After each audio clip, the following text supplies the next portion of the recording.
While entrepreneurs are often lauded with creating new businesses and ideas, it is more often the case that change agents working within organizations, or intrapreneurs, are responsible for innovation and seeing those new ideas through to completion. Welcome to the Innovation Economy Intrapreneurs series. I am your co-host, Adam Chen, an independent change management consultant and current president of AmenityLink, a property technology company. In this series, you will hear stories and insights from leaders within organizations that have had the courage to create new ways to move business forward. To listen to the latest episodes or sign up for the Innovation Economy newsletter, go to innovationeconomy.show or click on your favorite podcast app to make sure you hear the latest episodes. The episode that you're about to listen to was previously released as an episode of the Agile brand. It is right in line with the ideas and themes that we discuss on the Entrepreneurs series of the Innovation Economy, and I hope you enjoy it. Now, let's get on to the show. Today, my guests are Alex and Beau from Workforce.com, a leading global scheduling and HR platform. Welcome to the show, guys. Let's have you start off by introducing yourselves. Cool, yeah. Thank you very much for having us, Adam. My name is Beau Grzanich. I'm the head of solutions for Workforce.com. Very excited to be having this conversation today. I think the topic is awesome. Great. My name is Ghiculescu. I'm one of the co-founders of Workforce.com. So I've been running it for about 11 years now. And I guess I'm kind of looking forward to talking from the entrepreneur side. And it's been really cool working with Beau and learning from him. So I'm happy to share some of that. I'm also losing my voice, so apologies. No worries. Well, let's start with you, Alex. You kind of teed it up perfectly. You are a successful entrepreneur now. You know, you grew from my understanding, obviously you bootstrapped your business, as you mentioned, over a decade ago. How do you now, 10 years later, continue to drive and foster innovation now with a global company? Yeah, it's not easy. I mean, when we started, it was just kind of four guys in a room, and if we thought something was a good idea, we'd build it. And if a customer used it, that was kind of a bonus. And that cascaded to where we are today for a while. I think these days, it's kind of like trying to recreate that environment and mindset as much as possible. So I think we've gone through spells of things working well and things working badly over the years. I think the times when we've tried to have too much process or too much you have to sort of ask for approval before you can try something out is when things have gone the worst. So I guess it's kind of the inverse. It's probably the best way of looking at it. That said, you can kind of go too far in either direction. Like if everyone's trying new things every day, you lose sight of doing core business. That's also not good. So I think we've tried to really strike this balance where we encourage people to do things that they think are good and to work within their teams and within the smallest possible environment to test them. Yeah, absolutely. Well, obviously, you are an entrepreneur yourself, but if I say the word, and that gets all the press, right? But if I say the word intrapreneur, what does that mean to you? How would you unpack that? Well, I hadn't really heard that word until you told me about this. So I think you're right about where all the press goes.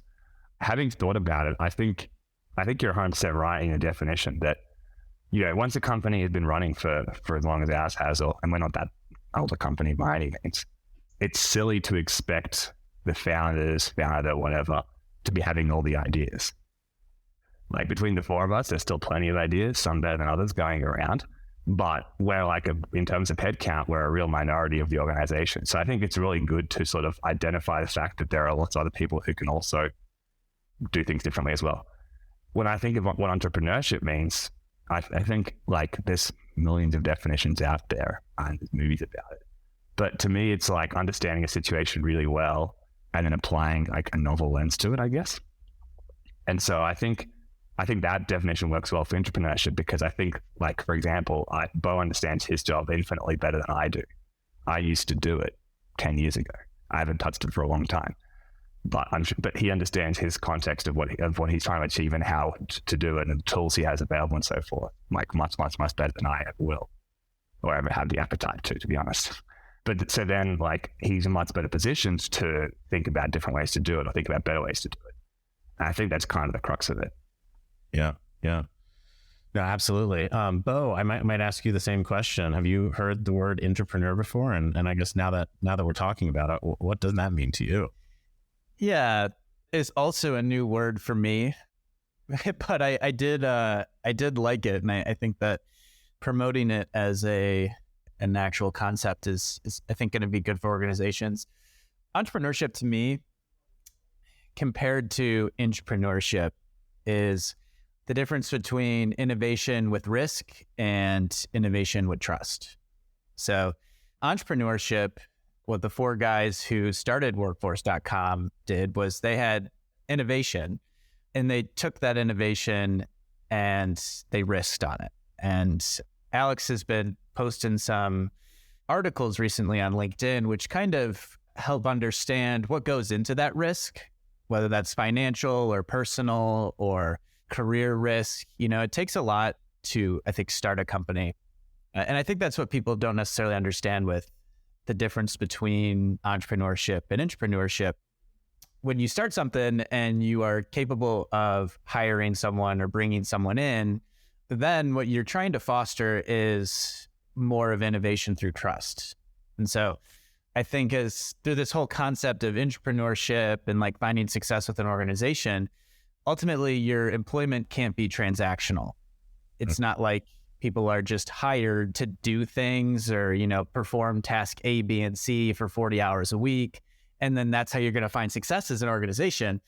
Like you're employed to continue that innovation. You're not there as stopgap measures to, just hold things together. You're here to grow still. Growth comes with innovation. And the only way you can really do that is through trust. And so there's obviously a lot less risk when you join a company versus found one, but your perception of innovation, I think, is what really matters. Yeah. I love both those answers. And yeah, innovation is definitely at the core, I think, of both. And, I think especially what we're trying to do here with this show is show that there's another path, right? That, if your risk tolerance isn't such that you want to go down the entrepreneur route, that there is an equally rewarding path. It's just a little bit different, but you can still kind of meet that intrinsic drive to affect positive change in the world. That's great. So that's great. Yeah. So let me ask a follow-up question then. So what in your minds, both of you, I guess, distinguishes an intrapreneur from just, a good employee, and what's the right mix within an organization? Yeah, I think that it's, again, down to this like transactionalism. Ultimately, like companies, employment, all of these concepts are human organizations. So when you think of like one of our core relationships, in that you finding a significant other, if that relationship is transactional, it probably won't go very far. And so I think that you can accomplish a lot through a transactional relationship, but you're not going to drive innovation in a way that I think would differentiate a really good employee who can like accomplish all the tasks you give them, and they do it really fast and with pros and etiquette. But an intrapreneur is pushing the boundaries in some ways. Yeah. Yeah. So absolutely. And I've seen some of that myself in my career, but if you have like an entire organization made up of, idea men, if you will, right? I think you've bounced around that idea, like then nothing gets done. But then also, if you just have a bunch of doers, right, then you've got no novel ideas. I actually kind of disagree with that definition, because I think, again, to use my lens, when we were starting out, there was a lot of ideas men around, and I don't think those people are entrepreneurs. I think the core of entrepreneurship, again, is understanding something really well is kind of the easier. It's part of it. It's not the majority of it. And then taking a different lens on it and actually applying that to the world is the hard part. Yeah. And so I think the idea that sort of having the idea and finding someone to build it is entrepreneurship, I think, is really doing a disservice to those who want to create new things, because it like implies that the easy part is the hard part. Right. So to apply it internally, then again, like I think about the people who have been really successful inside our business, who I guess push the boundaries, to use Beau's definition, and we kind of have a strong bias towards action across our company. But in particular, all of those have, like, anytime someone's come up with something new and novel, it's been like, hey, I did this. We should do something more with, we should make more of it. Yeah. As opposed to like, hey, I think we should do this. And the people who have lots of, hey, I think we should do this, but don't apply it, tend to get very frustrated. And the most interesting thing, I've got a particular person in mind at the moment who I'm not going to necessarily name drop, but there's one person who comes to mind who started off as like why are we doing this? This needs to be different. At my last job, it was like this. And he came from a different industry, so it was like a really big parallel. And then and everyone kind of just got sick of him. Probably he was good at his core tasks. And a year later, he's like taught himself to code and is building the things that he was complaining didn't exist, and has gone way beyond what he thought was, oh, we need to do this, and is like built much more than he ever complained about, if that makes sense. And so I think that transition was really empowering from being an ideas person to being driven by action. Yeah. I think this ideas man thing gets thrown around a lot, and it really triggers me. Yeah, no, that's a great look at it. Well, let me change the pace here a little bit, I guess. And Beau, I want to ask you this next question. You know, as an intrapreneur, as I would define it, you certainly have innovated within Workforce. What conscious efforts do you take to impart your philosophy on your team or your colleagues? Yeah, what Alex just said really resonated with me. In particular, that like enablement. You can be an enabler to like allow someone to, drive their innovation, but really that individual has to more have the inner desire. So like with that particular example of like, you had to take the year to learn to code to solve those problems that you were complaining about. I think applying that to my own team is being enabling in the way that, if there's something that they care about or want to explore, like not doing things for people, but giving them the skills and the time and the capability to figure these things out on their own, I think is what matters most. Yeah. Well, maybe a follow-up question, I think, or maybe this is a question for both of you, I guess, Alex, like specifically, what have you done to help create that environment where someone like a Beau can kind of, thrive, as an entrepreneur? And then Beau, a follow-up, after Alex answers is, do you see those intentional efforts that Alex is making? And, what are you kind of paying forward, if you will, to your own team? So to use another example with Beau, I guess, I remember a while ago, we were talking about like how he can help his team do more and be more advanced and be more effective for customers. And so I guess hopefully be more scalable as well. And one of the things that came out of that was that this isn't really me apart from maybe me encouraging it, but they sort of all decided that they were going to go and learn do the same entry level like programming education that all the junior developers do. And so I bought them all a book, and then they kind of did like a little book club. And then every week they were doing exercises from the book and progressing through it.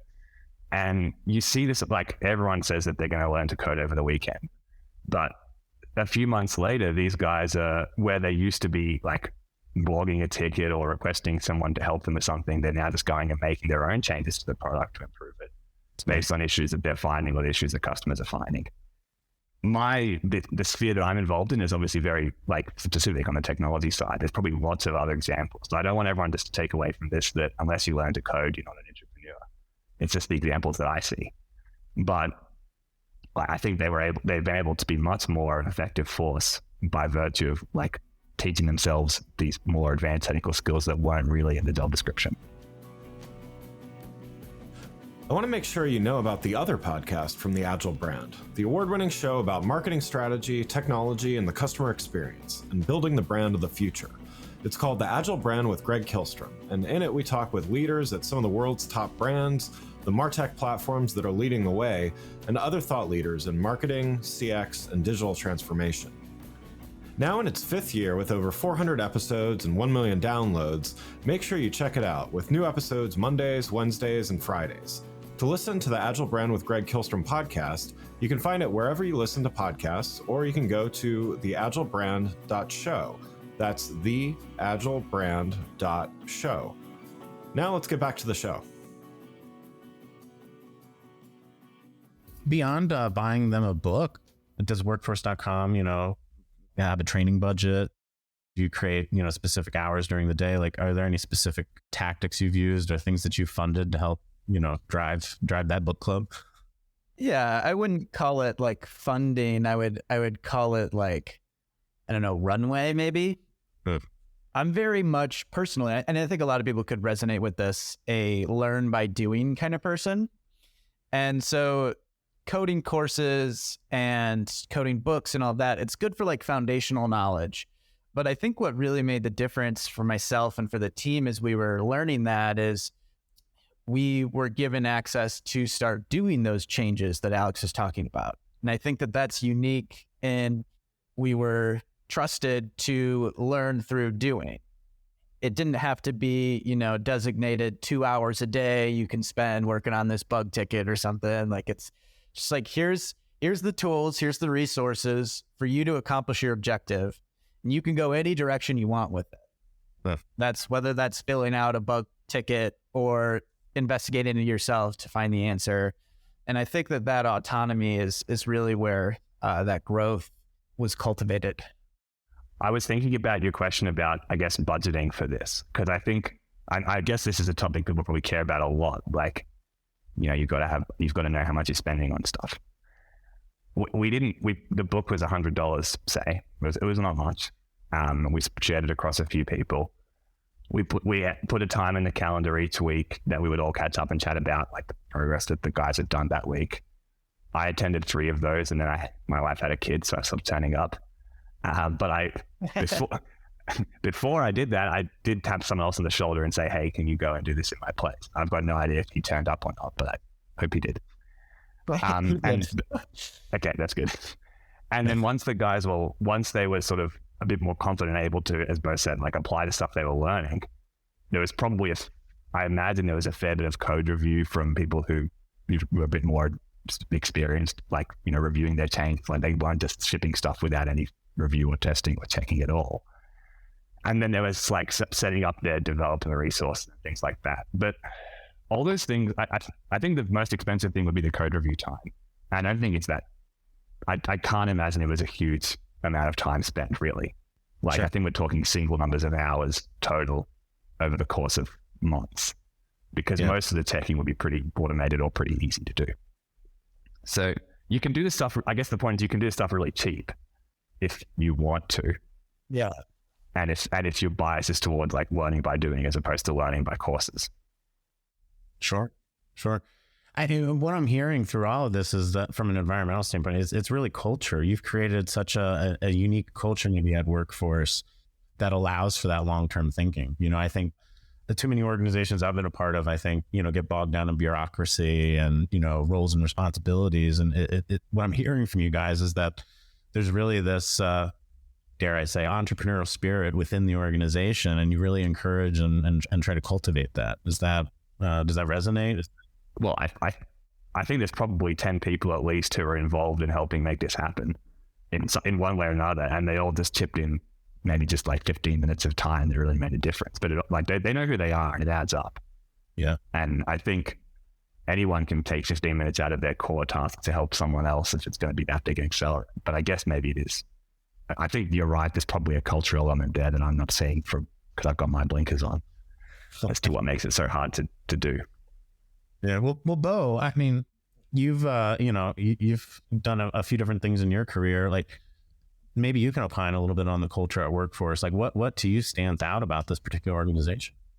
Yeah, and that was actually a point of reflection as I was thinking about this whole podcast and what I've been able to benefit from Workforce. And that, of course, makes you think about your past experiences, what life was like at different jobs. And I haven't had too many different jobs, but the one that I did have before Workforce, I was in accounting, actually, surprisingly. And within this accounting department at a smaller organization, in between closing the months, which in accounting, that's it's really not much of an area of innovation. It's very much more process oriented and process driven. I had picked up doing a mild amount of like Power BI to help with our analysis of the given months and see where like AR and AP was, just helping try and innovate a little bit in the accounting department. At one of those points, it was a technology consulting company, and they had put out a job that they were hiring for, which was a Power BI consultant. And so I talked to my boss about it, and I was like, hey, I saw that you guys are trying to hire for a Power BI consultant. I'm, been doing this a little bit on the side for you guys, and I would love to put in like 10 hours a week to try and put some hours on a project and get better at this. I was like, I can free up the time. I know that there's enough time, especially on like down weeks, that, I can do and be more of use. And this was actually two months probably before I joined Workforce. My boss replied, and I forwarded this email to myself just as a reminder. It's like, we need to discuss this request as your note below is new information to me. How much are you working per week in the finance department if you're spending all this time outside of the finance department? There is no indication of this time outside of your finance on your timesheet submittals. Let's discuss this tomorrow. And I was like, wow, man, like this is... You're in trouble now. Yeah. It's like you're reaching out and you're trying to provide value. Like, I'm not trying to do anything besides help. I'm trying to help. I'm trying to grow myself and grow the company in a way that, better utilizes my time. And suddenly I'm in the doghouse for it. And so I think that, if I had sent that email at Workforce, the answer would have been much, much different. And the way that they had addressed that desire for an innovation was a lot of the reason why I left 2 months later. So I think that it's a little bit of an extreme case, but I think it's a great example of, if people want more, you got to give it to them. Otherwise, they're going to leave. Yeah, I'm glad that email was sent selfishly, but also I can never imagine like you sending that email to one of your team. Like, I think if I heard you send that email to someone who worked for you, I'd be writing you out about that as opposed to the yeah. So it's like, it's pretty eye-opening. Yeah, it's pretty eye-opening, right? Wow. Yeah, it's interesting. I mean, there's so many different styles of leadership, but you got somebody like yourself who I've obviously had the pleasure of working with, on a project, but gosh, you're thinking about the whole organization, like what leaders I'm going to try to, capture that. And people are dynamic, why keep them in a box? That's what drives dissatisfaction. And you're absolutely right, Beau. That's what's driven you out of that organization. So right. Very fascinating. Well, Alex, maybe you can talk a little bit about how workforce.com is structured. I know you have multiple offices in multiple countries and you're continuing to grow at a phenomenal rate. How is it structured today? And how do you think you might be able to kind of keep this culture that you've already built and keep that, going as you continue to grow? Yeah. A lot of the co-founders, I guess, and I guess people we've hired and friends and stuff like that, all seem to be political junkies. And so I think the best metaphor is probably federalism for how we've structured things. And I'm from Australia, obviously, Beau's in Chicago. So we have offices in a bunch of different countries, which are like our main presences. So in Australia, the US and the UK, and then some smaller ones that are mostly just like sort of sales offices in Italy and Uruguay. And there's probably other ones opening this year as well, but I can't speak about yet. So it's very, very distributed. But then it's not like when people say distributed, they think of a remote organization where everyone never sees each other in person, but we don't really believe in that. So we kind of have these distributed offices where we try to push as much of the independence and decision-making into each of them. This causes many problems, but it's worth it. And it's like, so with things that are not really a shared resource, like go-to-market tactics, where they're shared, but like trying to win a new customer in the US doesn't really impact Australia that much. We try to have as much separation as possible and let each office do it however it wants. And the hope is that they'll learn from each other. So you've kind of got like all these experiments in sales strategy, say, or implementation, I guess, in Beau's world, that are being done very differently across different places, and partially because of regional sensibilities and partially just because people think it's a better way to do it. And the best idea eventually wins, although sometimes it takes a bit longer than I'd like for that, I guess, agreement or the consensus to form. Where that gets more difficult is with things that are shared. So for example, we have the same product and the same code base across everywhere. And so we can't just be like, when this feature is not useful in the US, let's bin it if the Australian customers really depend on it. So we kind of need to find that consensus constantly, which is a bit more difficult because it does create a bit more lag. We're getting better at that. I think people, as we grow more, people get more aware of this and are able to sort of, at the very least, make sure their feature works in different languages, which is a pretty big starting point. And then I think on that note, the last thing we try to do is to have as few roles as possible that are international. So there's a CEO, there's a COO, there's a CTO, and there's a finance and accounting team. And I think maybe I'm missing one or two off the top of my head, but they're really the only people who are supposed to work across different offices.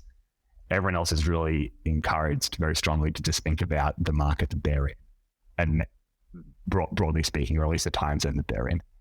We went through a period of trying to have reporting lines that went across countries and time zones, and it was just so bad because of stuff like this. If your boss is 8 hours time zone away and you want to run an idea by them or just brainstorm something, and you have to wait to do a Zoom call, and then it's the end of your day and you're tired, it doesn't work. So we've tried to have as much localizedness as possible while having this very loose global layer.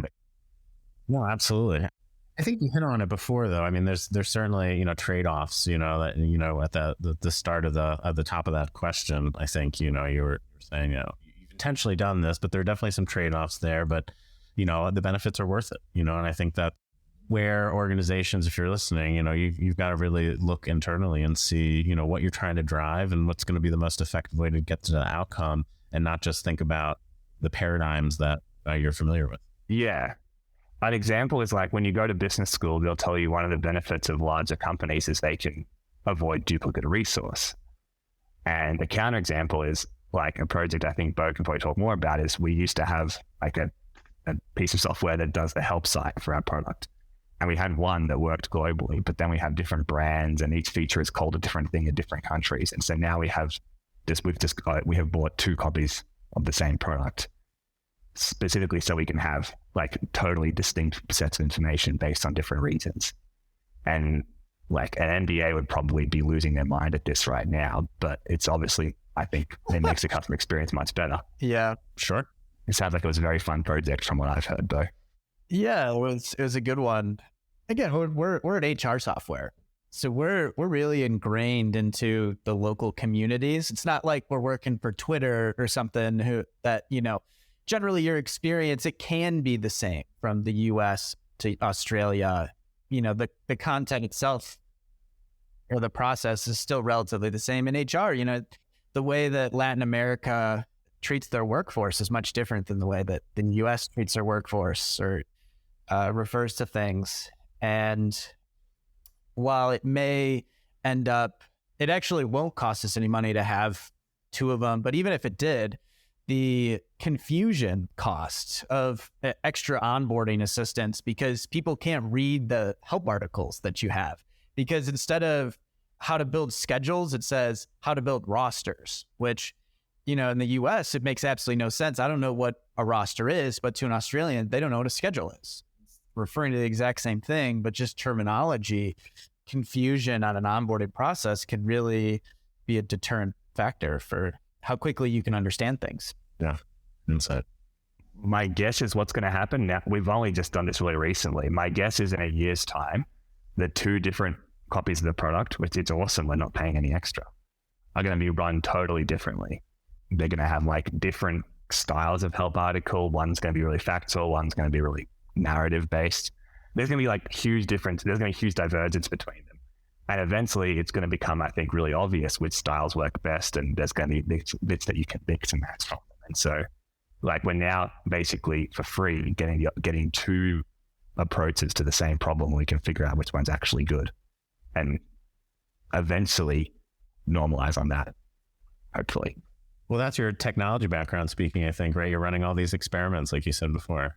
Right, yeah. But there's no developer is involved in this process, which is kind of the interesting thing. It's maybe someone was involved in setting it up, but apart from that, now it's onto Beau's team and his peers in other countries to sort of compete with each other on who can do it best. Yeah. That's great. Well, just a couple more questions here. Beau, I'm going to pose this one to you. Our listeners are hearing this episode and thinking to themselves that, an intrapreneur is something that I've never heard of, like you had never heard of maybe at the outset. And this is something that, resonates with me or they're passionate about. What recommendations might you give them? I would recommend to them, if they run a team or they're interested in trying to drive entrepreneurship in their company, to just try and open up an open dialogue on what people are interested in. Because again, you can do all of these things, but if the motivation doesn't come from the individual, then I don't think it'll happen. Right? So getting an understanding for what your team cares about and what they want to do with their careers and what they're interested in exploring, and then just leaning into that, I think is what's going to benefit you the most. Letting them have that autonomy to explore it, as long as it makes a mild amount of sense for your business. I think we'll end up seeing that they'll be able to look at things in ways that you haven't before. And that kind of mindset is infectious. As people find success, others in different teams will probably want to try and follow too. To the culture point, it really is, once the ball gets rolling, it doesn't stop. Yeah. Well, that's great. So just to summarize you got to start with your intrinsic motivation and be honest with yourself about what you want to accomplish. You have to be vocal about sharing that, right, with your team, your colleagues. And then, like the example you shared before, maybe, if the response is to put you in a box, maybe that's not the right environment for you to thrive. So go out and find a company like workforce.com. There you go. Smooth. Well, Alex, I'm going to ask you the last question. As someone that obviously was, an entrepreneur, bootstrapped this company, now you've got this global organization. What advice would you give to innovators in general out there? Geez, where to begin? Read my blog for plenty more. Something I was thinking about off what Beau said, though, is I think it's easy to listen to this and be like, they're just like techies and, they have huge amounts of flexibility in what they can do in their day. So it's easy to find time. I think the example Beau gave when he was working in accounting, I know our finance team, when there's probably like half the month where it's like all hands on deck, we need to get the reports done. And our finance team's incredible because they get that. One of the reasons why is because they are so effective when it's time to close the books. But there's always time when it's a bit more quiet. And even when the busy periods, people still find a way they'll still have good ideas when they're sort of grinding out the work. So I think it's easy to sort of create excuses around if your work is more task-based and if your calendar is more full, then you have an excuse to sort of just do it as it's always been done. And I think that's worth challenging, because I think about people whose job is to do outbound phone calls, and they have a very strict code on how many calls they're meant to make in a day. And we have a bunch of those people across our offices. And some of the weirdest, but also some of the most interesting and best ideas that I've seen about improving sales tactics have come from them. And I think they probably just have these ideas while they're waiting for people to answer the phone. So there's always a time to think of stuff, and then there's always a way to implement it more cheaply and more simply than you'd think, kind of to the example we gave before. So I think, I guess the moral of the story is whatever you think there's always more roadblocks in your head than there are in reality. Yeah, sometimes we're our own worst enemies, and getting started is always the hardest step to take. Yeah, totally. And so everything Beau said about creating a sort of the trust to do that is extremely important. Yeah. Well, I want to thank you both for joining me on the show today. It's been a pleasure speaking with you. And if anyone wants to learn a little bit more, it's workforce.com. And thank you again. Great. Thanks, Adam. Thanks, Beau. Thanks again for listening to the Innovation Economy podcast. If you enjoyed the show, please take a minute to subscribe on your podcast channel of choice and leave us a rating so that others can find the show more easily. You can access more episodes at www.innovationeconomy.show or on your podcast platform of choice. The Innovation Economy podcast was created by the Agile brand. Be sure to check out the Agile brand guide series of books. the Agile Brand Podcast, and other resources for marketing, CX, and other enterprise leaders to manage change and transformation in their organizations. The Innovation Economy is proudly produced by Missing Link, a Latina-owned, strategy-driven, creatively fueled production co-op. From ideation to creation, they craft human connections through intelligent, engaging, and informative content. Until next time, let's keep innovating.